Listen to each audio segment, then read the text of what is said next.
ఎంతోమంది హీరోలను చూసారు కదండీ! అంటే వాళ్ళతో మీరు సినిమాలు తీయకపోయినా కూడా ఈవెన్ 'చిరంజీవి' గారితో సినిమా తీయలేదు. కానీ 'బాలయ్య బాబు' గారితో తీశారు.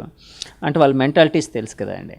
సో 'చిరంజీవి' గారిని, 'బాలయ్య' గారిని కంపేర్ చేయాలి అంటే వాళ్ళ గుడ్ క్వాలిటీస్ లేకపోతే వాళ్ళలో ఉండే అద్భుతమైన లక్షణాలు ఏవైనా చెప్పాలంటే ఏం చెప్తారండి? అంటే నా వరకైతే నేను బాలకృష్ణ గారికి ఓటేస్తానండి. అంటే నేను నిర్మమాటంగా కొట్టొచ్చినట్టు నేను మాట్లాడతాను కదా! ఆయనలో ఉండేది అదే క్యారెక్టర్. ఓకే. రియాక్ట్ అయిపోతాడు ఇమ్మీడియట్గా. ఆయన రియాక్ట్ అవుతాడు. ఇది మా నేను చిరంజీవి గారిని బాస్ అంటుంటాను. ఇదే చిరంజీవి గారు అనుకోండి, రియాక్ట్ అవ్వరు.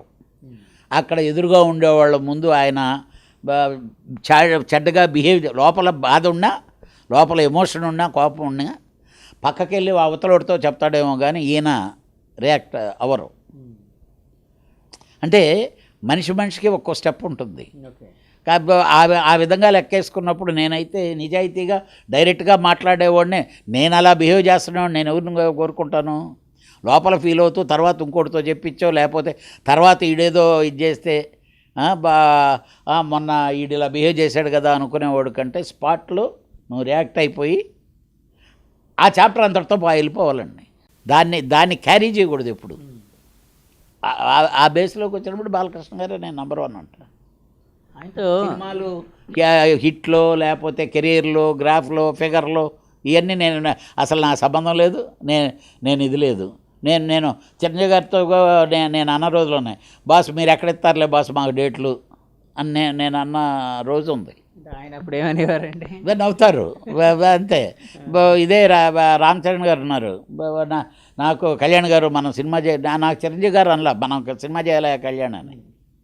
కానీ నన్ను రామ్ చరణ్ గారు అన్నారు, ఓకే సార్ మనం కలిసి సినిమా చేద్దాం సార్ అని చెప్పి. ఇప్పుడు అరవింద్ ఉన్నాడు. నేను ఎప్పుడు ఎదగాలని, నేను ముందుండాలని అరవింద్ ఎప్పుడూ కోరుకునేవాడు. నేను నిజంగా చెప్తున్నాను, నేను ఇండస్ట్రీలో ఉండేవాళ్ళలో ఏదన్నా ఇది చేస్తే ఫస్ట్ రెస్పెక్ట్ నేను అరవింద్ గారికే ఇస్తాను. నాకు కష్టం ఉందనంటే ఈ ఇండస్ట్రీలో అందరూ పక్కన జోగులు వేసుకొని నా కొడుకు కరెక్టే అయిందిలే, ఇదైందిలే అని చెప్పిన ఫీల్ అయ్యారు. కానీ నా కొరకు వీడికి ఏ విధంగా హెల్ప్ చేయాలి, ఈడేంటి సడన్గా ఇలాంటి ఇబ్బందుల్లో పడ్డాడని ఫీల్ అయిన వ్యక్తి నాకు అల్లు అరవింద్ గారు, డాక్టర్ వెంకటేశ్వరరావు గారు. 100% నేను నా జీవితకాలంలో ఎప్పుడైనా సరే వాళ్ళకి నేను రుణపడి ఉంటాను. వాళ్ళకి తెలుసు కళ్యాణ్ మెంటాలిటీ ఏంటనేది తెలుసు, కళ్యాణ్ రాంగ్ ట్రాక్ వెళ్ళడం తెలుసు. సార్ అలాగే మీరు జయలలిత గారితో ఎంత సాన్నిహిత్యం అంటే ఒక అభిమానాన్ని సంపాదించుకున్నారు, అలాగే కుమారస్వామి గారితో కూడా అంత అభిమానాన్ని సంపాదించుకున్నారు. అలాగే కొంతమంది పెద్దవాళ్ళతో కూడా ఎక్కువ, అంటే మీరు సీఎంలకి చాలా దగ్గరగా ఉంటూ ఉంటారు. అంటే దగ్గరగా ఉండడం మీన్స్ నా ఉద్దేశం ఒక అభిమానాన్ని సంపాదించుకుంటూ ఉంటారు. ఆ రహస్యం ఏంటో చెప్తే వేరే వాళ్ళు కూడా ఫాలో అవుతారు కదా సార్. నేనేమీ లేదండి, వాళ్ళ దగ్గరకు పోయి నాకు ఇది కావాలి అది కావాలని నేను ఏ రోజు అడగను. వాళ్ళకి ఏంటంటే ఫస్ట్ ఆఫ్ ఆల్ నేను కుమారస్వామి గారు సీఎంగా ఉండే మేము కలిసి సినిమాలు చేసాం. కానీ కుమారస్వామి గారు సీఎం అయిన తర్వాత చాలామంది చాలా ఇది చేశారు. నేను ఆయన దగ్గరికి వెళ్ళి ఆబ్లిగేషన్ అడిగింది ఒకటే, ఒక ఐఏఎస్ ఆఫీసరు కర్ణాటక క్యాడరు హైదరాబాదులో ఉంటే, ఆంధ్రాలో ఉంటే ఆవిడకి ఎక్స్టెన్షన్ కావాలి. 5 నిమిషాల్లో తెచ్చా లెటరు. అంతకుముందు రోజు వరకు ఇంకా అది రాదు అనుకున్నదాన్ని 5 నిమిషాల్లో తెచ్చారు. సర్వీస్ ఎక్స్టెన్షన్ అండి. అంటే ఇప్పుడు మామూలుగా ఒక స్టేట్ నుంచి ఇంకో ఇది ఉంటుంది, దానికి ఒక టర్మ్ 3 years లేకపోతే అలా ఉంటుంది. 2 terms ఇస్తారు, 3rd term ఎవరు. కానీ నా కొరకు ఆయన చేసి పెట్టారు. ఆ రోజు మా రాజశేఖర రెడ్డి గారి దగ్గర, సీఎం రాజశేఖర రెడ్డి గారి దగ్గర, అంటే ఇప్పుడు రాజశేఖర రెడ్డి గారు ఉన్నారండి, ఆయన తను చనువుగా ఉండేవాడమే. కేవలం ఏంటంటే ఆయన సీఎం అవుతాడని మేము అనుకొని ఆయనతో చనువు ఏర్పడలేం మాకు. ఆయన అపోజిషన్ లీడర్గా కూడా లేడు అప్పటికే. దానికి ముందు నుంచి అంటే ఒకరితో ఒకటి మూవ్ అయితే ఆ స్నేహంలాగా జర్నీ చేసాం. వాళ్ళ దగ్గరకు పోయి వాళ్ళని ఆబ్లిగేట్ చేసి ఏదో వాడుకోలేదు. అందుకనే మన ప్లేస్లో ఎక్కడ కూడా పదిలంగా ఉండటానికి కారణం అదే. సార్ ఇప్పుడు రాజశేఖర రెడ్డి గారి టాపిక్ వచ్చింది కాబట్టి అడుగుతున్నానండి. రాజశేఖర రెడ్డి గారితో ఆ రిలేషను, ఆ హెల్దీ అట్మాస్ఫియర్లో ఒక ఫ్రెండ్షిప్ అనేది మీరు కంటిన్యూ చేయడం వలన తర్వాత కూడా జగన్ గారితో ఆ రిలేషన్ మీకు కొనసాగుతూ మిమ్మల్ని ఒక వైసీపీ మనిషి అని ముద్రేసిందా అండి? అంటే చాలామంది అంటూ ఉంటారు కళ్యాణ్ గారు అనగానే వైసీపీకి కొంచెం సపోర్టర్గా ఉంటారు, ఫర్గా ఉంటారు, ఇలా అని అంటూ ఉంటారు బయట. అసలు ఇది 100% రాంగ్ అండి. నేను జగన్ గారితోనే చెప్పాను. మీ చిరంజీవి గారు మేమందరం వెళ్ళినప్పుడు మామూలుగా పిచ్చాపాటిగా స్టార్ట్ అయితే ఇది వచ్చిన తర్వాత నేను జగన్ గారితో డైరెక్ట్గానే చెప్పాను. రాజశేఖర్ రెడ్డి గారు ఎక్కడో జనాల్లోంచి మేము ఏమే కళ్యాణ్ రా అని చెప్పి వచ్చిన తర్వాత భుజం మీద చేసి ఇది మాట్లాడుతుంటే మా సొంత ఇంట్లో మా సొంత పెద్ద ఆయన దగ్గరికి వెళ్ళామని మేము ఫీల్ అయ్యేవాళ్ళమి. మీ దగ్గర మాకు అది లేకుండా పోయింది సార్. ఎందుకనంటే మీ దగ్గర రావాలంటే డోర్లు ఎక్కువైపోయినాయి. మాకు రాజశేఖర రెడ్డి గారి దగ్గరకు రావాలంటే ఒకటే డోరు, ఆ డోరు మేము ఎప్పుడైనా తీసుకొని వెళ్ళేదానికి ఉండేదని అంటే బెబ్బే అదేం లేదండి అని కూడా జగన్మోహన్ రెడ్డి గారు అన్నారు. కానీ ఏదేదైనా ఇప్పుడు మనం అక్కడ హైదరాబాదు, వాళ్ళు ఇక్కడ, ఆటోమేటిక్గా తెలియకుండా అది ఒక దూరం పెరిగిపోయింది. ఏమో అదే హైదరాబాద్ అయి ఉంటే ఒకరోజు ఇబ్బంది అయినా రెండో రోజు ఇబ్బంది అయినా వెళ్ళేవాళ్ళమేమో. ఎందుకంటే మా రాజశేఖర రెడ్డి గారు అబ్బాయి కదా అని. 100% రాజశేఖర రెడ్డి గారు మా రాజశేఖర రెడ్డి గారే. దాంట్లో మాత్రం ఎలాంటి పరిస్థితుల్లో తేడా లేదు. చంద్రబాబు నాయుడు గారితో మీ రిలేషన్ కానీ మీ సాన్నిహిత్యం కానీ ఏదైనా ఉందా సార్? అంటే ఏదైనా సన్నిహితంగా రాజశేఖర రెడ్డి గారు అంత సన్నిహితంగా లేకపోయినా మామూలుగా ఏమైనా ఉండేదండి? సరే, నాకు అందరూ ముద్ర ఏమనిస్తారు, నేను బాలకృష్ణ గారితోనే సినిమాలు చేస్తాను కాబట్టి నేను తెలుగుదేశం అనుకుంటారండి. నేను తెలుగుదేశం కానే కాదని అంటే మై జర్నీ మా ఫ్యామిలీ దగ్గర నుంచి కానీ కాంగ్రెసు అది అవ్వటం, రాజశేఖర రెడ్డి గారి దగ్గర ఇది ఉండటం, చంద్రబాబు నాయుడు గారి దగ్గర రాజశేఖర రెడ్డి గారి దగ్గరికి డోర్ తీసుకొని లోపలికి వెళ్ళిపోగలిగేవాళ్ళని. చంద్రబాబు నాయుడు గారి దగ్గరికి వెళ్ళాలంటే అక్కడ ఉండే క్యాటరే అక్కడి నుంచి బయటికి దోసేస్తుంటారు. మనమేమో జనాలను దోసుకొని ముందుకెళ్ళి అలవాట్లేదు. మామూలుగా డయాస్ మీద కూడా ఉంటే వాళ్ళు ఎవరన్నా మనల్ని ముందుకు రండి అనాలి తప్పితే ఆవిడ దోసుకుంటుంటారు ఫోటోల కొరకు. వాళ్ళకి మన ఫోటో కావాలంటే వాడు తీసుకుంటాడు, లేకపోతే వాళ్ళతో ఫోటో మాత్రం నాకు అవసరంలే. అలాగా చంద్రబాబు నాయుడు గారి దగ్గర నాకు తెలిసినంతవరకు ఆయన సినిమా ఇండస్ట్రీకి పెద్ద ఇది చేసింది మాత్రం ఏమీ లేదు, ఏమీ చేయలేదు. అది దాని వరకు మాత్రం 100% నేను చెప్పగలను. రాజశేఖర రెడ్డి గారు సినిమా ఇండస్ట్రీకి చేసిన మంచి కానీ లేకపోతే సర్వీస్ కానీ ఏముందని భావిస్తున్నారండి? 100% సినిమా ఇండస్ట్రీ వాళ్ళు పోయి ఏమడిగితే అది చేశాడండి రాజశేఖర రెడ్డే కాదండి. సినిమా ఇండస్ట్రీకి ఏదన్నా చేసి ఉంటే కాంగ్రెస్ గవర్నమెంట్లే చేసినాయి, తెలుగుదేశం గవర్నమెంట్ ఏమీ చేయలేదు. కాంట్రవర్సీలు ఏదైనా ఉంటే ఉండొచ్చేమో తప్పితే ఏమీ చేయలేదు. కానీ టీడీపీకి సినిమా వాళ్ళ సపోర్ట్ చాలా ఉండేది కదండి, అయినా కూడా ఏం చేయలేదని భావిస్తున్నారండి? అంటే ఎలా ఉండేదంటే ఇప్పుడు అంటే దీంట్లోకి వచ్చే లోపల మళ్ళీ అనాలి, మొత్తం అందరు కమ్మోళ్ళు, ఈ ఇండస్ట్రీలో ఉండేవాళ్ళు కూడా వాళ్ళే ఎక్కువ ఉంటారు. ఇక్కడ చంద్రబాబు నాయుడు అక్కడ కూర్చోగానే వీళ్ళందరూ పోయి అక్కడికి వెళ్ళిపోయి వాళ్తుంటారు. ఇవన్నీ మామూలే.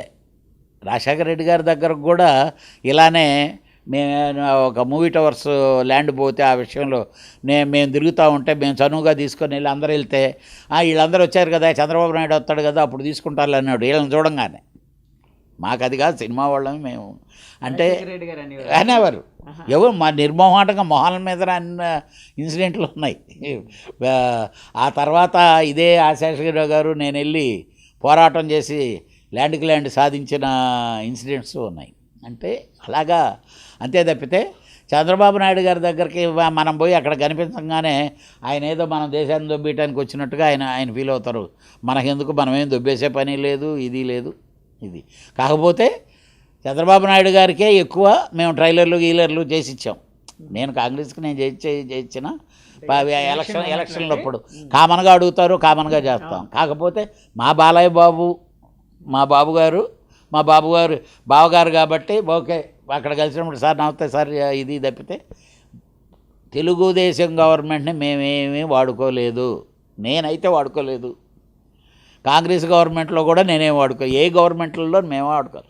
కాకపోతే ఎవరికన్నా ఏదైనా ఇబ్బంది వస్తే మనకున్న చనువుతో నేరుగా తీసుకెళ్ళి ఇదిగో సార్ అన్నయ్య ఈ ఇబ్బంది వచ్చిందన్నయ్య అదన్నయ్య ఇదన్నయ్య అంటే ఎవరితోనైనా చేయించుకోగలిగేవాళ్ళం. నాకు కాదు, నేను వేరే వాళ్ళకి చేయించాను, కానీ నాకని నేను మాత్రం ఏ గవర్నమెంట్లోనూ ఏమి చేయించుకోవాలి.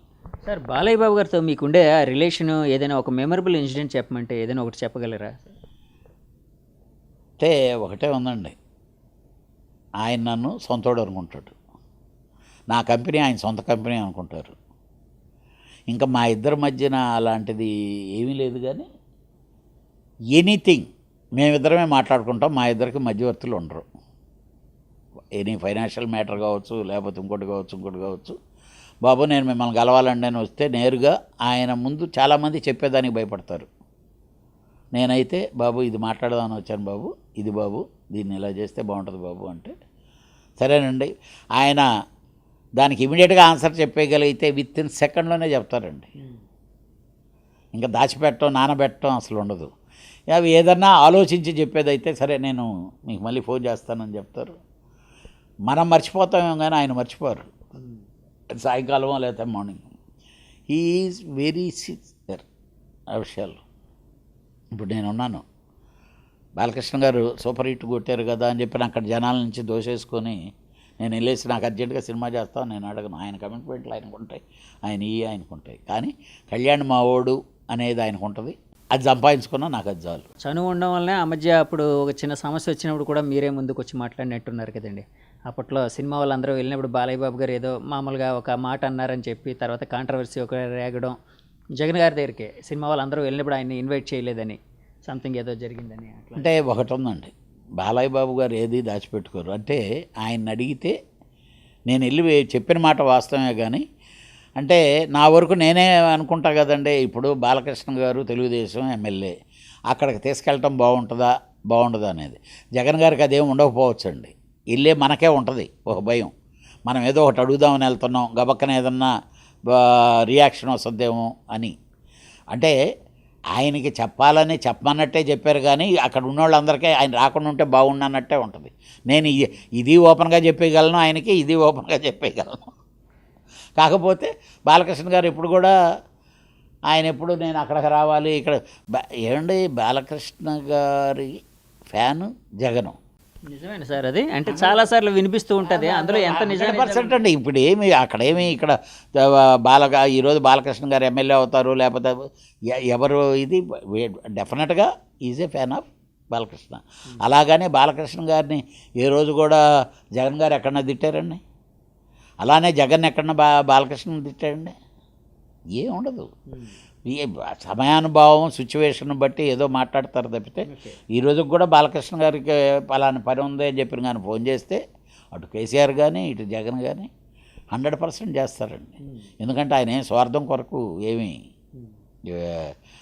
అడగడు. ఎవరో ఒకరికి ఏదో ఒక హెల్పో లేకపోతే 10 మందికి ఉపయోగపడేదే అడుగుతాడు.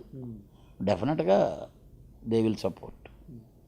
సార్ మీరు 500తో సినిమా మొదలుపెట్టారు, ఇప్పుడు 500 కోట్లతోని ఒక అమ్యూజ్మెంట్ పార్క్ కడుతున్నారని తెలిసిందండి. ఆ స్థాయికి ఎలా వెళ్ళగలిగారు? అమ్యూజ్మెంట్ పార్క్ కట్టడానికి ఆలోచన కానీ ప్రేరణ కానీ ఏంటి? అంటే ఇది నాకు నిజంగా చెప్పాలంటే తమిళనాడు ప్రభుత్వం నాకు ఇచ్చిన గిఫ్ట్ అండి అది. అంటే నేను ఎక్కువ ఆ తమిళనాడుకే బాగా అటాచ్ అయినవాడిని. మీరే అన్నారు ఇందాక జయలలిత గారు, లేకపోతే కరుణానిధి గారు, లేకపోతే స్టాలిన్. అది అనుకోకుండా నా కెరీరు, నా గ్రోత్, నా లైఫ్ అంతా ఎక్కువ అక్కడనే జరిగింది. కాబట్టి అక్కడ ఆర్ట్ ఆఫ్ ది సిటీలో 38 ఎకరాలు, అన్నానగర్లో 38 ఎకరాలు ల్యాండు నాకు ఇవ్వటం అనేది అదొక పెద్దవారం. లీజుకి ఇచ్చారు సార్? లీజు నేను టెండర్లో తీసుకోవటం జరిగింది. నేను అమ్యూజ్మెంట్ పార్క్ పెడుతున్నాను, కళ్యాణ్ అమ్యూజ్మెంట్ పార్క్ అని. నేను కేవలం ఒక అసిస్టెంట్ డైరెక్టర్గా కెరీర్ స్టార్ట్ అయిన కళ్యాణ్ అమ్యూజ్మెంట్ పార్క్ అని రేపు ఉదయాన తమిళనాడులో కళ్యాణ్ అనేవాడు ఉన్నా లేకపోయినా ఆ కళ్యాణ్ అనే పేరు ఉండాలి అనే కోరికతో. రెండోది ఆ ఎంటర్టైన్మెంట్, మనం నిద్రలేసి ఆ ఎంటర్టైన్మెంట్ ఫీల్డ్లోనే ఉన్నాం. ప్రతిరోజు మనం ఆ జనాలందరూ ఆనందాన్ని చూస్తూ ఎంజాయ్ చేయాలని చెప్పి నేను ఆ ప్రయత్నం. నా ఒక మిత్రుడి ద్వారా ప్రపోజల్ తెలియటం, నేను వెళ్ళటం, దాంట్లో పార్టిసిపేట్ చేయటం, అది నాకు రావటం. డెఫినెట్గా జనవరికి ఆ ఫ్రూట్ని డెఫినెట్గా ఎంజాయ్ చేసే రోజు వస్తుంది. ఆ రోజు మీ అందరినీ తప్పకుండా పిలుచుకొని ప్రతి ఒక్కరూ నా జర్నీ చేసిన ప్రతి ఒక్కరిని ఆనందింపజేస్తూ సక్సెస్ఫుల్గా అవుతానని చెప్పి ఆ భగవంతుడిని సాయినాథుడిని వేడుకుంటూ థ్యాంక్ యూ.